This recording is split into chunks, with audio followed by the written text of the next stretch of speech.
You know, the narrative that all Indigenous communities are dead set against pipeline projects and any natural resource development may not entirely be true. Rather, Indigenous groups wish to have a stakeholder seat at the table when making plans for building through their land. Now, our guest today has a keen perspective into both sides of the topic. Melissa Mbarki is a policy analyst from the Macdonald-Laurier Institute and joins us now from Edmonton to discuss this in more detail. Melissa, welcome to Bridge City News. Thanks for having me, Hal. You bet. Now, what do you wish all Canadians knew about Indigenous people's perspective on natural resource development? Put aside some of those misconceptions right away. One of the biggest misconceptions is that we're against oil and gas and pipelines and pretty much anything to do with the natural resource sector. And that is absolutely not true.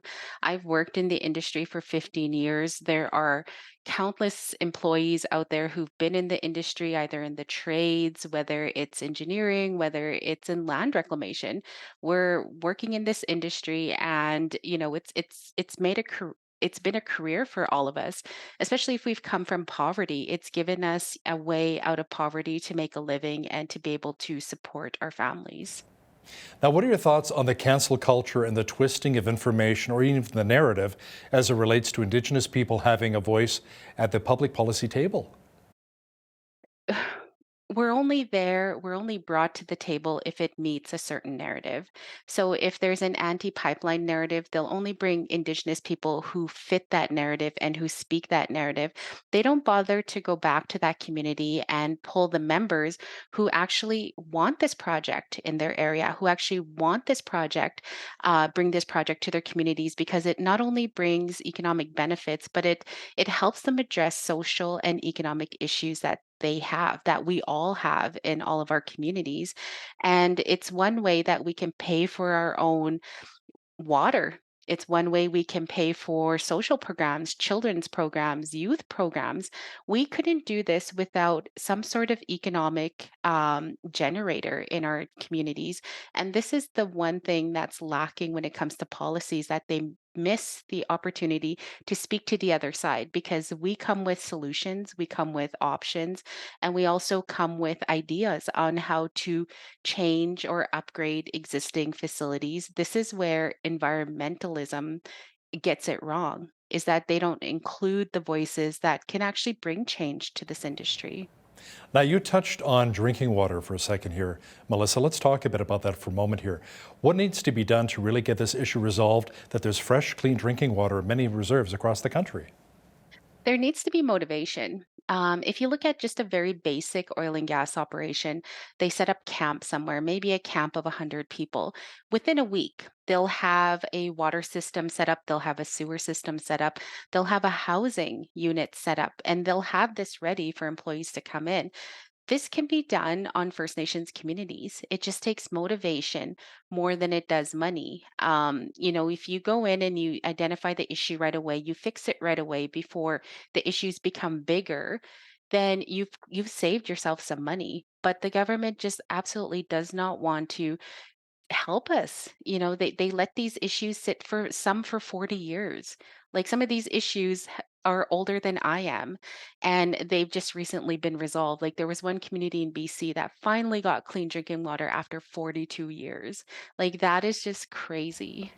So it's not just the Trudeau Liberals that a lot of people have been blasting. It goes back many generations or many different governments, right? It does, because there's a broken system within the federal government, and we've been trying to address this with the federal government. You need to take out all those middle layers. You need to take out the red tape. You need to take out all the people in between, and you need to allow First Nations communities to go directly to a source that can provide them or help them with water. And I worked with a county, and I was quite surprised that we were able to get a whole county potable water with pipelines installed, with water treatment plants. We were able to get thousands of people and businesses installed within 4 years. And after this project, I was completely shocked that we can't do this on First Nations communities. Let's talk about why you feel it's so vital to have a strong Indigenous voice at the seat of the table, especially when it comes to policy change. Why do you feel it's so important? It's important to include voices like mine because we don't follow the status quo. We don't go with the narrative. We come up with solutions. I have people that I've worked with for many, many years who work with environmental and water companies, and they have their solutions of what needs to be done. And the government just isn't listening because that's not the correct narrative. They want to throw money at the issue, but they want to address the issue right from the top and start looking at taking out some of these middlemen.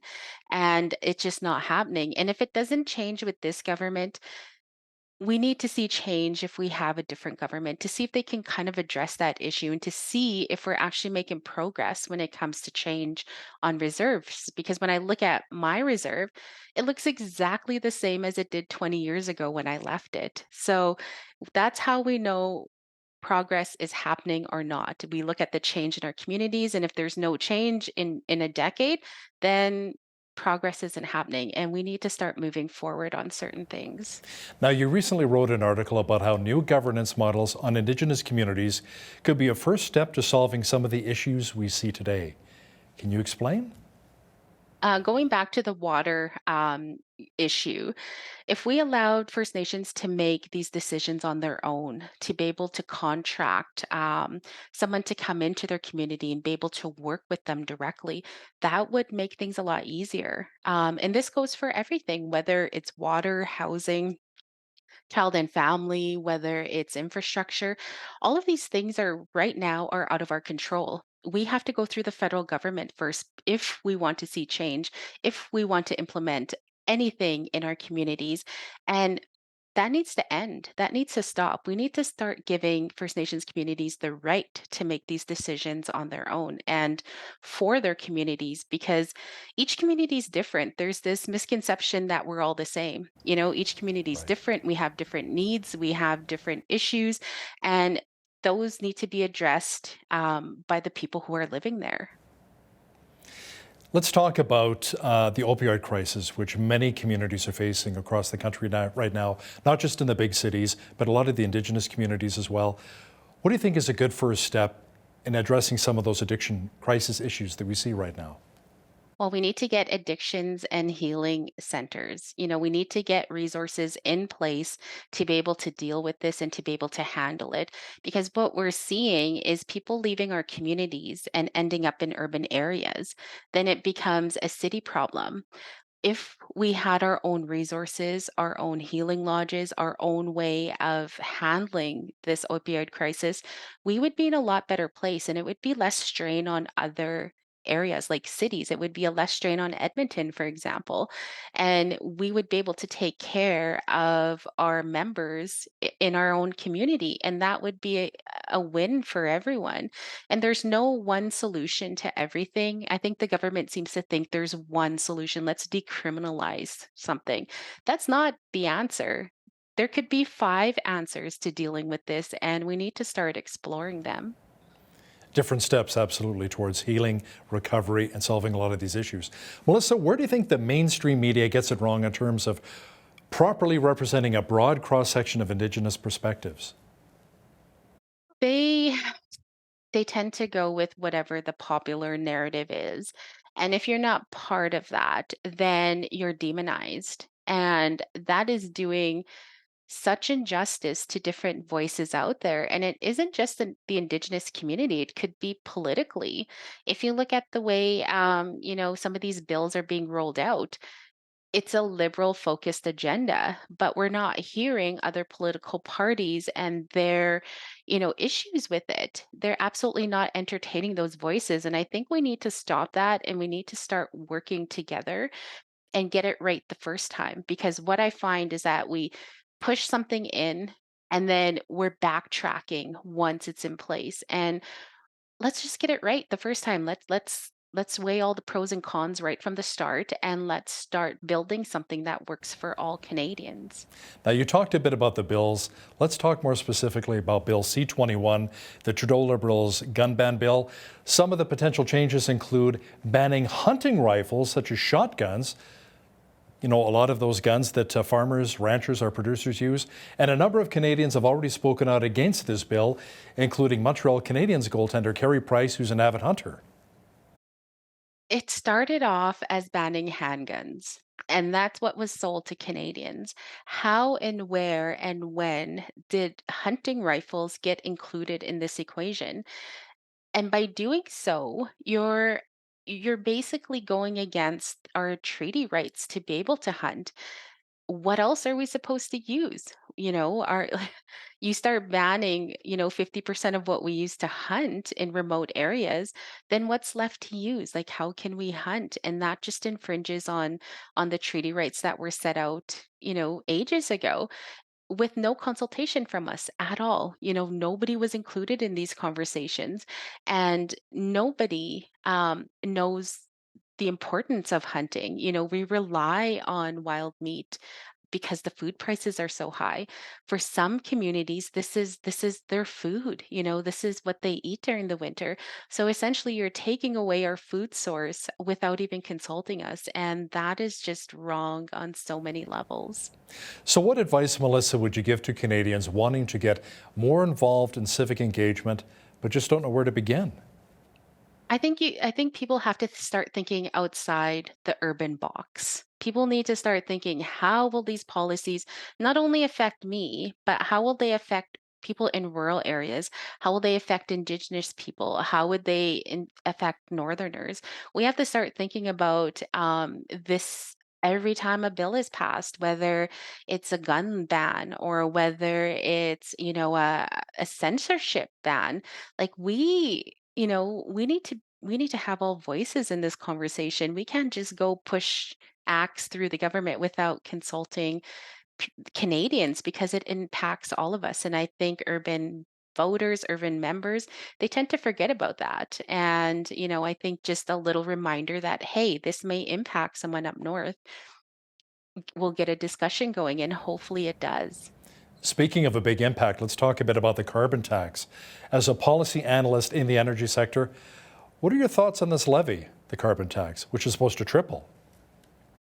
It's only going to come down to consumers. That's what it's going to come down to. And it impacts everything. People don't see the trickle down effect. If you start taxing, a corporation above you, and that corporation provides a certain service, well, that now goes on to the service that they provide you. And people aren't making this connection. They think, oh, it's not us, it's businesses, it's, polluters, it's everyone. This tax impacts every single Canadian. And every time it goes up and every time it increases, you're going to see prices rise at the grocery store. You're going to see your gasoline bill increase. You're going to see your utilities increase. And this is the connection that I'm trying to make with Canadians. Like this impacts all of us. And it essentially comes down to what you pay every month. And a lot of people aren't making ends meet right now, and it's only going to get worse. Food banks are overwhelmed. Indigenous communities are trying to help their members with the price of food, like just the very basic things like food. And it's gonna get worse as it doubles and triples throughout the years. It's gonna get worse. And where does it end? And how do people survive? Are the $500 payments that the government are paying out, is that helping? Is it gonna help long term? So these are the questions that we need to start asking. You know, and a lot of farmers, a lot of our producers use the natural gas to dry a lot of their grains, to heat their barns. You're right, it's impacting a lot of us, including here in southwestern Alberta. How does the public conversation around climate extremism hurt Canadians, in your opinion? It it hurts everyone. When you have an extreme group who are telling you you have to choose, you know, between heating your home or nothing, that's not an answer. We cannot just take out oil and gas out of our lives. That's not a solution. A solution is that we start figuring out ways to reduce emissions. That's a solution. What are some of the new technology that's coming out? Like carbon capture. You look at things like LNG. Natural gas is one of the cheapest forms of energy that you can produce. It's easy to drill, it's easy to produce. It's one of the easiest commodities out there, and it's one of the cheapest. So if you look at something like LNG and you look at protesters who are on the CGL line, what are you protesting? Like, this is one of the cleanest gases that you can use out there. There's byproducts of it that are being used. So what are you protesting? Why are you out there? Like, what is your issue? And oftentimes when I ask this, I don't get an answer. And I'm like, okay, well, you need to start asking yourself this before you go out and, join a cause that may not be what you think it is. Yes, ask the questions. That's how we get educated. Melissa Mbarki, Energy Sector Policy Analyst and Outreach Coordinator at the Macdonald-Laurier Institute. Thanks so much for joining us today from Edmonton. Thanks for having me.